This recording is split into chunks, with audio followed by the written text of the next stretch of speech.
Okay. Good afternoon, good evening, good morning if you're in Australia. Welcome back to the Inspiring Leadership Book Club. And today we're talking about this very interesting, somewhat provocative book, which I have a number of comments on. That is Thrive by Arianna Huffington.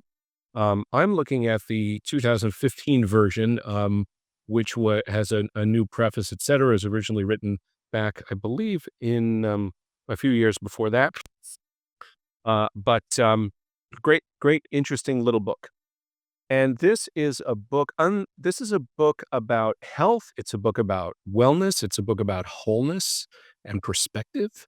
It's a very useful book for starting a conversation, in my view, which is one of the reasons I picked it for this book club. And I think it's useful to have around us, whether it's for us as coaches with our clients or for any of our clients in the business world or working world or in any profession, inside or outside the business world, because it's largely about finding balance. And in fact, the full title is Thrive, the third metric to redefining success and creating a life of well-being, wisdom, and wonder, written by Arianna Huffington of the Huffington Post.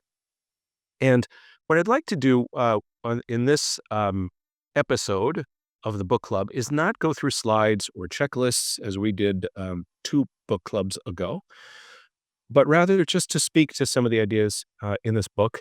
And I have a useful summary here on my screen that I'll be looking at. And I also have something of a reader's guide that was prepared by uh, Ms. Huffington and posted. And I think there's some interesting thoughts in the reader's guides that I'd like to share as well. So that will be the source of our content. We have a small but mighty group with us tonight. But for anybody who's watching this, if you find this compelling and want to talk more about it or hear my thoughts about it, absolutely feel free to reach out. And my contact info is up on the app. So feel free to do that. This is not like I said, this book is about opening a conversation. So if we'd like to open the conversation, fire away. I'm not giving you my home address, just my email. I look forward to speaking with you. So, just a couple of words that I might take from the preface from this book, just to set the tone. So the way she puts it, more and more people of all ages and from all walks of life are coming to realize that there's more to life than climbing a ladder, that we are more than our resumes, and that we don't have to buy into the collective delusion that burnout is the necessary price we must pay for success. She talks about how the motivation for her to write this book, the real push came from waking up bleeding on the floor of her office after having blacked out from exhaustion, hitting her face on the side of the desk, breaking a cheekbone, getting some stitches, and realizing that this can't go on anymore like this. I need to do something a little bit different. And she said that the book itself was conceived as she was gathering insights to write a commencement address to the class of 2013 at Smith College. Um, among the things she told them in that speech were, I urge you not just to take your place at the top of the world, but to change the world. And she said the response to the speech after that in 2013 made me realize how widespread is the longing among so many people to redefine success and what it means to live the quote unquote good life. One of the things that I've heard her say, I've heard her speak about this content twice at the Wharton School here in Philadelphia where I live. And she talks about, and I'm not going to try to imitate her Greek accent, but she said, all I'm saying is that when our iPhone says it's time to charge, we charge it, but we don't do that for ourselves. And in fact, in the introduction, she talks about that. We take better care of our smartphones than ourselves. For many of us, the first thing we do when we get home is make sure the phone gets recharged. We're all exquisitely aware of the recharging routine of our phones. Unfortunately, we don't have an indicator like this that alerts us when our bodies are out of energy. And this book is largely about recharging, refocusing, reprioritizing so that we can show up in a healthy and strong way. Okay. So she talks about how money and power are really historically, the two metrics of success, maybe not historically, depending on how far back you want to go, but in Western culture, money and power are what success means. She describes these as a two-legged stool, and they're great, but without the third leg, we can't stay in balance. So the third metric for success, as mentioned in the subtitle of this book, is it actually has four pillars on the third stool, which I think is interesting. And they are well-being, wisdom, wonder, and giving. And there's thereafter a chapter on each of those four. We'll talk about each one of those. A couple of quick notes on this from the earlier part of the book. One thing she points out is that the price of the current false promise of success is much higher for women than it is for men. And there's a number of points on this in the book that talk about differences in different impacts on men and women, typically hitting women worse in terms of the impact of stress, poor health, and the like. So she cites something that women in highly stressful jobs have a nearly 40% increased risk of heart disease and a 60% greater risk of diabetes. Uh, so there's a number of pieces in there. Oh, and may I say that um, in the back of the book, there's a very thick appendix of resources that I could talk about this as we go along, but the resources are links, or excuse me, descriptions of applications that can be used to minimize our distractions and minimize the intrusions from our mobile phones and other electronic devices. They are links to websites related to giving and organizations related to giving, which is one of the four um, pillars of the third metric is giving, and just a number of other useful links in the back there before the notes section, which itself is huge because there's a lot of research that went into this book and that supports her points. So just know that there's a real rich appendix in there and list of resources in the back as well. So, okay.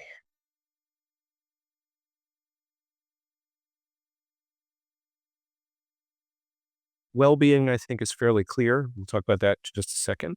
Wisdom. What's wisdom? Uh, she talks about what we're lacking in wisdom right now in our culture, largely in our culture, because it's never been harder to tune into our inner wisdom, excuse me. And that's because in order to tune into our inner wisdom, we have to disconnect from our omnipresent devices and reconnect with ourselves. And that does not come naturally when we're racing very quickly. And she points out the difference between what success looks like and what truly makes us thrive isn't always clear when we're living our lives, but it becomes much more obvious in the rearview mirror.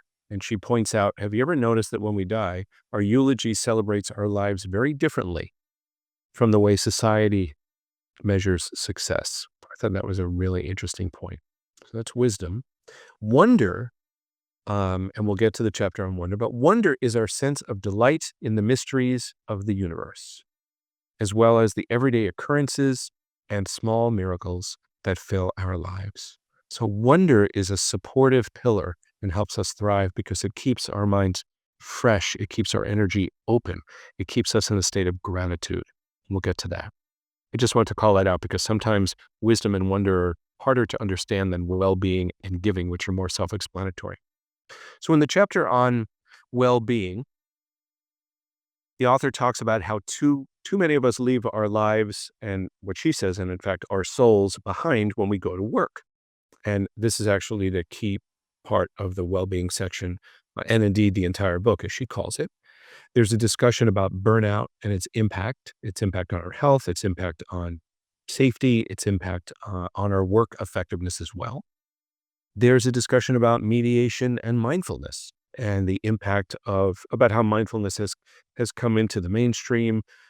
There's just the book is full of different citations and paragraphs or two citing this and citing that. So I'm not going to read through all of these, but rather just provide a summary of the book, and you can go look at it for some of these sections. I'm talking now about the chapter on well-being, talking about how performance is improved when our life becomes more balanced and there's more well-being, the importance of sleep. She's a bit of a zealot with respect to sleep and the importance of sleep, and how we tend to, or many of us tend to wear our lack of sleep as a badge of honor. In fact, interestingly, my son is a college student, and he talks about he has friends who talk about how little sleep they get because they're up all night working. I was up all night studying, and they boast about that. And it's not about necessarily how well they're doing. It's about being tough and cool and all of that nonsense, if you will, rather than prioritizing our health. She refers to a friend of hers who devised a plan to treat her bedtime like an appointment. So she puts it in the calendar with a notice of the meeting coming up, and she schedules this meeting with herself, namely the time to go to bed, and therefore prioritizes it that way.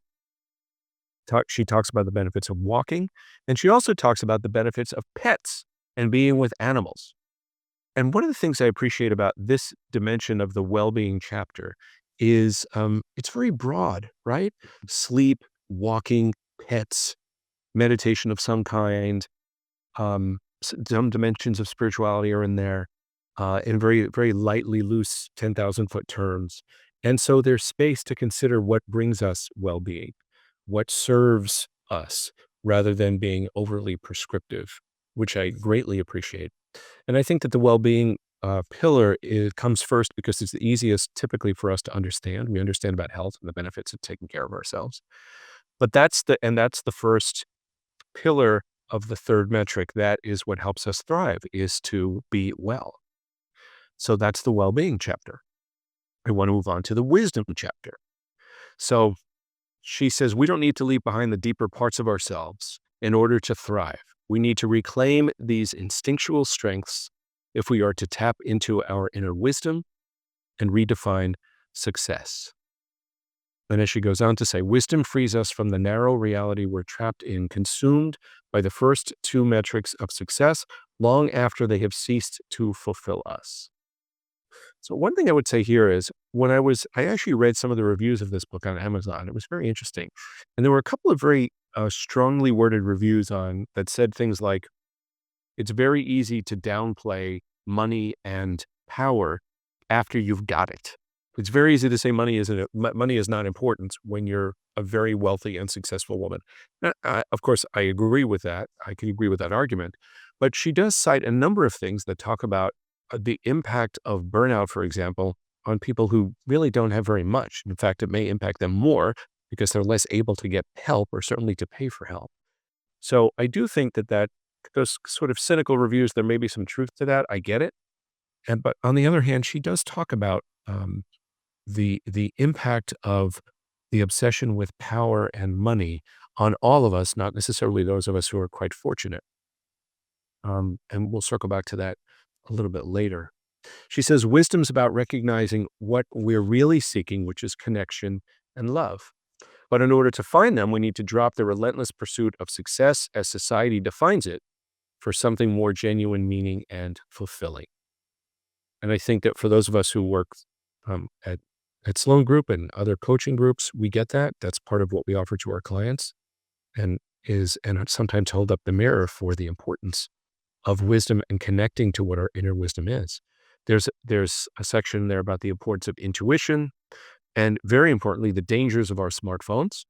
As she says, they don't make us wiser, they distract us. More data doesn't necessarily help us. And the dangers of hurry sickness and the importance of slowing down. And the notion of time affluence, that abundance is certainly not necessarily about money. It's about time. It's about freedom of choices. It's about recognizing what's important to us. She talks about the inner critic as the obnoxious roommate that lives in my head, and tells a story about how she was on the Colbert show in the U.S. on U.S. television and said to Stephen Colbert, you sound just like the inner critic that lives in my head. And his response was, I needed a place to crash. I thought that was clever. The importance of breaking bad habits that may separate us from our wisdom. And I would put in a plug here that if you're interested in learning more about habits, to go back and look at the book talk from last month, I believe it was, about good habits and bad habits. Really useful little book that we summarized last month. And she also tells this beautiful story, or recounts this beautiful story that I'd like to read, And I've heard this before, this legend. It's actually a Cherokee legend that she mentions here in this chapter on wisdom. And it's really about one of the final points of the chapter about taking control of our inner environment and what do we choose to value. Uh, an old Cherokee is teaching his grandson about life. A fight is going on inside me, he said to the boy. It's a terrible fight, and it's between two wolves. One is evil. He is anger, envy, sorrow, regret. He is greed, arrogance, self-pity, guilt, resentment, inferiority, lies, false pride, superiority, and ego. He continued, the other is good. He is joy, peace, love, hope, serenity, humility, kindness, benevolence, empathy, generosity, truth, compassion, and faith. And the old man says that same fight is going on inside you and inside every other person as well. And the grandson thought about it for a minute. He asked his grandfather, which wolf will win? And the old man simply replied, the one that you feed. It's a lovely story and makes the point on what do we feed? What do we reward? Because we're going to get it. And again, the point here is how do we let our time get away from us? Deprioritizing time and separating ourselves from our inner wisdom, which cannot be connected to without slowing down, which of course is antithesis to the way many of us lead.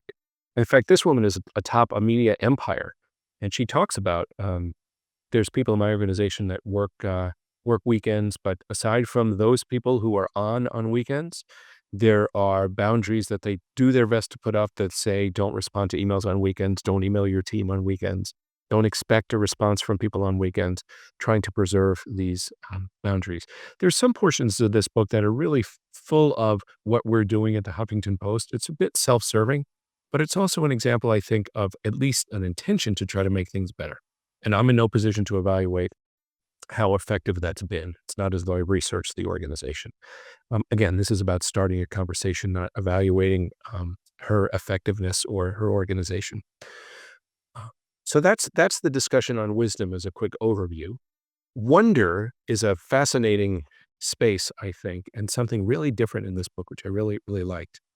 And she says, wonder is not just a product of what we see.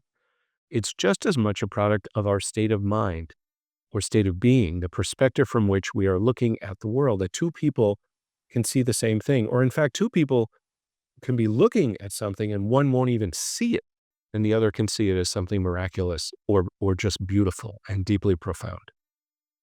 She talks about the importance of spiritual seeking and makes the distinction between something more spiritual and something religious. In fact, I saw a TED talk that she gave at Google some years ago about this book. And she was talking about this notion that people have very different approaches to spirituality that shouldn't be confused with more traditional religious views. And she mentioned recently having lunch with the CEO of LinkedIn, Reid Hoffman, and Reid talking about he is a mystical atheist was his description as she recounted it. So I think that that's an interesting way to do this reframe and recognize the distinction between spirituality and religion. There's a beautiful quotation from Thomas Merton. What we can gain by sailing to the moon, what can we gain by sailing to the moon if we're not able to cross the abyss that separates us from ourselves?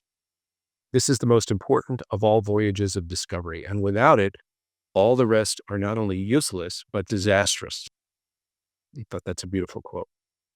And she talks about the importance of wonder and the importance of art. There's an interesting section in here, a couple of pages about museums and how critical museums are as a place of wonder to go and see things a different way or change our point of view.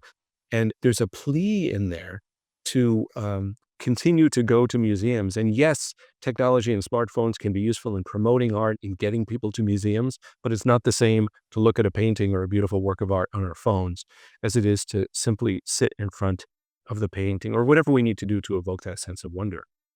She says museums and galleries remain among the few oases that can deliver what has become increasingly rare in our world, the opportunity to disconnect from our hyper-connected lives and experience the feeling of wonder.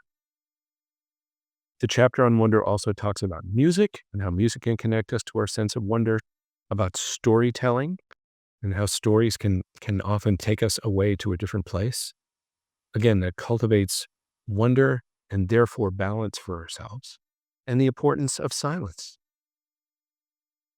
There's a section in there about the power of coincidences, or as she says, coincidences serve as sporadic reminders to maintain our sense of wonder, to stop every now and again and allow ourselves to be fully present in the moment and open to life's mystery. There's a sort of forced reboot, is the way she put it. There's a section in this chapter about death and the opportunity to be more aware of death in our lives, including referring to the death over dinner movement and death cafes, where people get together to discuss death and dying, not in a morbid way, but in a, what do I want to do before I die? Or what do I want that to look like for myself in some way or another? So it's not described as some morbid thing, but as a way of reconnecting to what's important. When she talks about how our Western culture tends to really run away from death um, as a conversation. We don't want to deal with that, when in fact, it's the great equalizer, as she talks about it.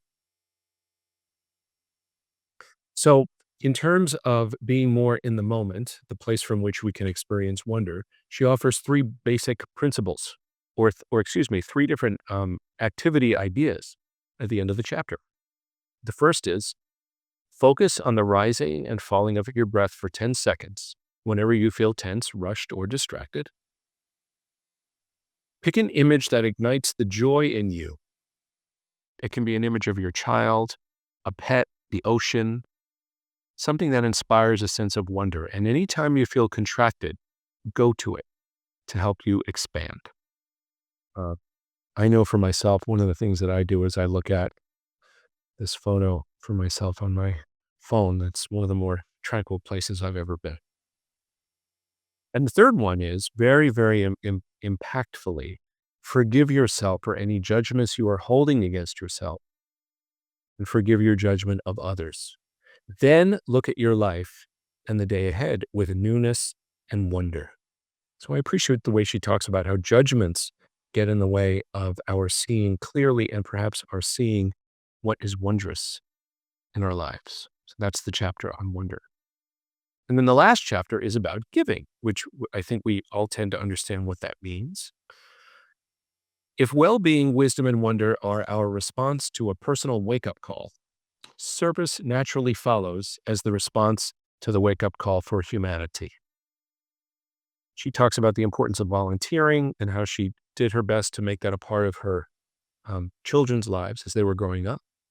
She says, I dream of a day when families look at their weekend plans and say, what are we going to do this weekend? Are we going to shop, see a movie, volunteer? I like the way she put that. She talks about the importance of compassion that helps us give more and be ready to give more. And the science demonstrating that compassion and altruism can be developed and that they are good for us. They are good for our health on a number of fronts. She includes a beautiful quotation from Pablo Neruda about compassion. Yeah, this is one of my favorite lines in the book. To feel the intimacy of brothers is a marvelous thing in life. To feel the love of people whom we love is a fire that feeds our life. But to feel affection that comes from those whom we do not know, from those unknown to us, who are watching over our sleep and solitude, over our dangers and our weaknesses, that is something still greater and more beautiful because it widens out the boundaries of our being and unites all living things. There's a section called It Shouldn't Take a Natural Disaster for us to tap into our natural humanity that includes some references to some different natural disasters, weather events, et cetera, and how people came together to support one another. Sandy Hook, the shootings in the U.S., hurricanes, et cetera, 9/11 here in the U.S., and how that brings our natural humanity out. We just tend to give more when there's these big disasters, but what about the rest of the time? She says when we flex our giving muscles every day, the process begins to transform our lives. And giving sends a message to the universe that we have all we need and we become abundant by giving to others. She says giving is a miracle drug with no side effects for health and well-being. And there's sections in there about the science, about the benefits of giving. She refers to Adam Grant's excellent book, Give and Take, that those who give their time and effort to others end up having more success than those who don't. And at the end of the chapter, there are a few suggestions for what she says, awakening our giving nature. Number one, make small gestures of kindness and giving a habit, and pay attention to how this affects your mind, your emotions, and your body. I appreciate this suggestion because not only is it something simple that we can do in a number of different ways, but she talks about this pay attention to the result. So the benefits of reflecting on what we're doing so that we can uh, make attribution to what we're doing as the difference maker. We can see really how things are different. And reflection, actually taking time to reflect, is a way of pulling ourselves away from a bit of the rat race. Number two, during your day, make a personal connection with people you might normally tend to pass by and take for granted. See how this helps you feel more alive and reconnect to the moment.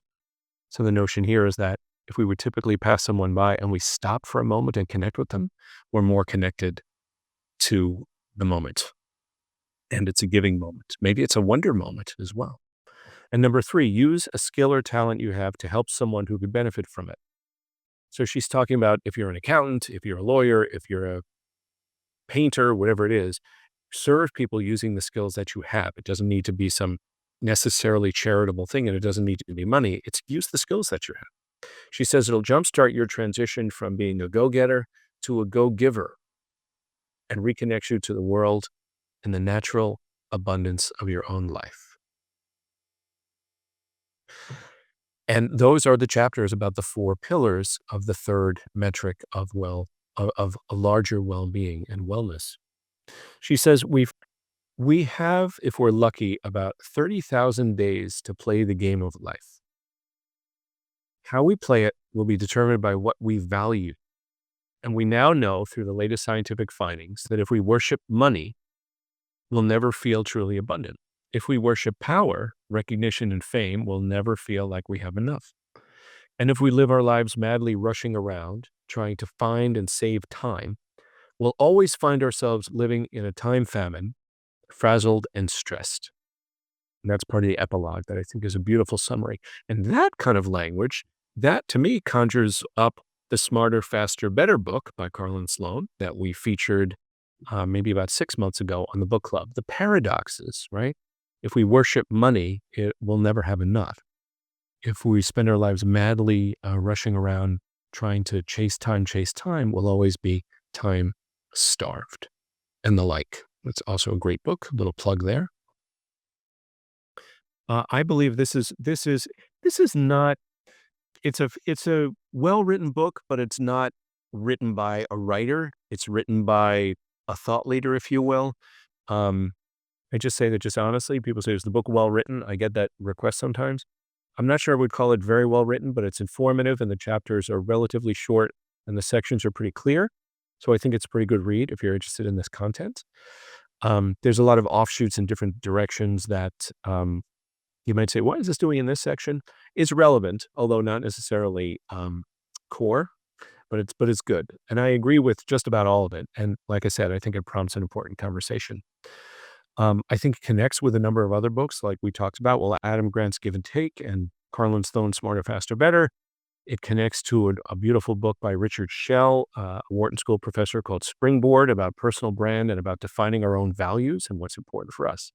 We use that book at the Wharton School for MBA students as well as executives from around the world in executive education programs to help guide them in prioritizing what's really important. So I don't let the pursuit of money and power be my only guideposts of success. It also connects, I think, very well to Richard Bowles' book, How to Find Your Mission in Life, which is a lovely little book I often use in coaching. And just one last point before I go to the reader's guide. One thing I appreciate about how she wrote this book is the regular references to her mother and how her mother was living this metric of wellness even before it was defined, as she describes it. As she said, this book is dedicated to our mother, Ellie, who was its inspiration and who lived a third metric life long before it had a name. And her mom appears prominently in many sections of this book. So I thought that was kind and an appropriate honoring of her mom. So, a couple of points about this reader's guide that she published to go along with the book, and they're thought provoking and prompts for us.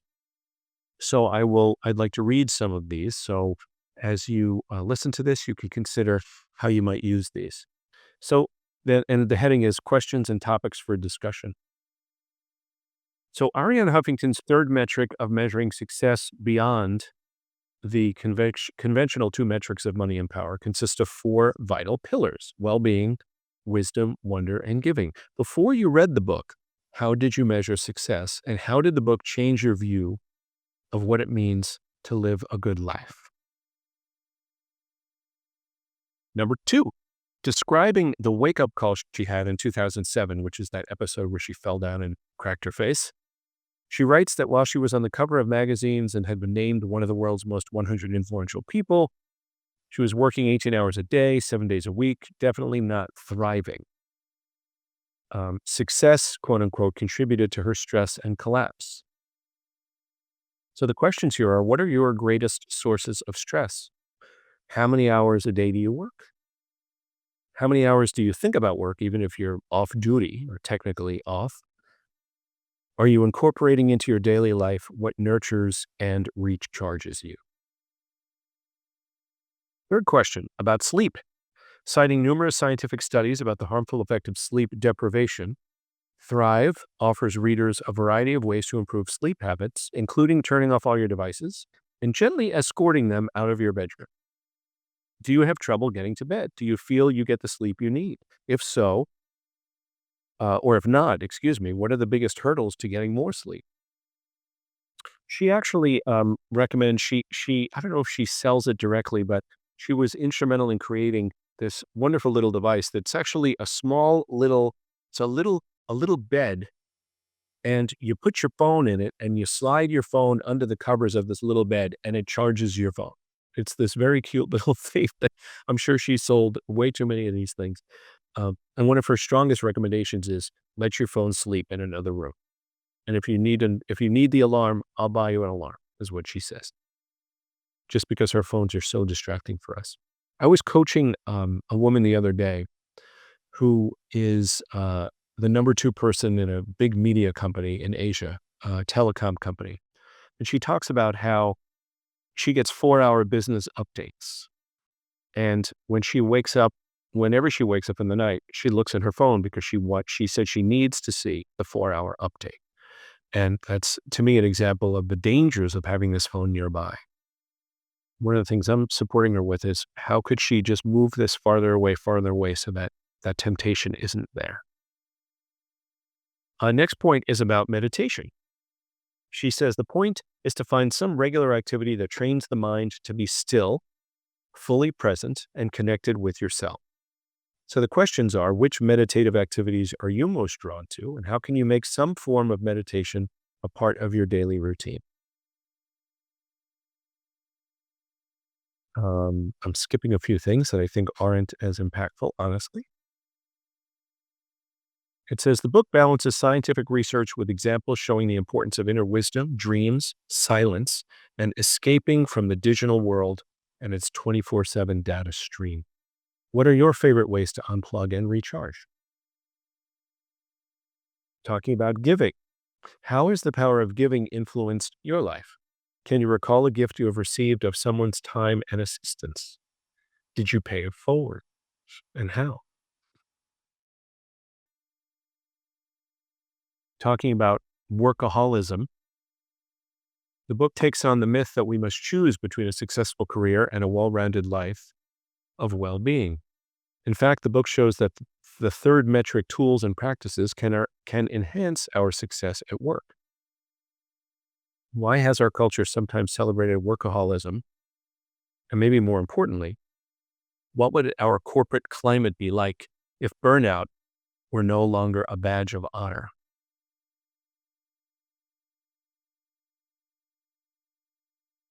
It encourages you to look at the appendices in the book, which feature dozens of additional resources, including apps and websites.